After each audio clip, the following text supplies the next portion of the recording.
એ આપણા બધાના જીવનની એવી કડવી હકીકત છે જેનો સામનો ક્યાંક ને ક્યાંક આપણે બધા કરી રહ્યા છીએ. આપણા જીવનમાં આવનાર દરેક વ્યક્તિ કોઈ ને કોઈ પર્પઝ સાથે આવે છે.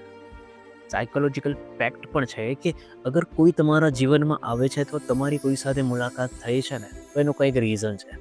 હા, તો એ વ્યક્તિની તમને જરૂર હતી તમારા જીવનમાં, અથવા એ વ્યક્તિને એના જીવનમાં તમારી જરૂર હતી એટલે તમારી મુલાકાત થઈ. એટલે કંઈક પણ પર્પઝ હોઈ શકે. એ પર્પઝ વિના તો કોઈ એકબીજાની લાઈફમાં એન્ટર કરી જ નથી. હવે અહીંયા કને એન્ટર થાય છે લાસ્ટ મીટિંગ.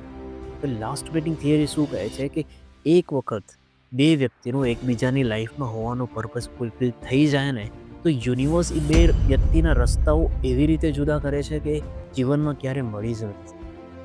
પછી ભલે ને તમે એક જ સિટીમાં રહેતા હો કે ઘણા બધા મ્યુચ્યુઅલ ફ્રેન્ડ્સ હોય, કોમન ફ્રેન્ડ્સ હોય, પણ તમારી મુલાકાત ક્યારે નહીં થાય. આ એક એવી હકીકત છે કે આપણે નથી જાણતા કે નથી જાણી શકતા કે કોણ આપણા જીવનમાં કેટલા સમય માટે આવ્યું છે. જો તમારા જીવનમાં આવી કોઈ વ્યક્તિ છે જેની સાથે નાની અને રેન્ડમ મુલાકાત પણ છેલ્લી મુલાકાત બની ગઈ છે, કે જેને તમે એના પછી મુલાકાત પછી મળી જ નથી શકતા, તો એ વ્યક્તિને યાદ કરો. અને અગર કંઈ એવું છે કે જે વ્યક્તિ સાથે શેર કરવાનું રહી ગયું છે તો કોમેન્ટમાં એ વાતને લખો અને એ વ્યક્તિને ટેગ કરી દો. Thank you.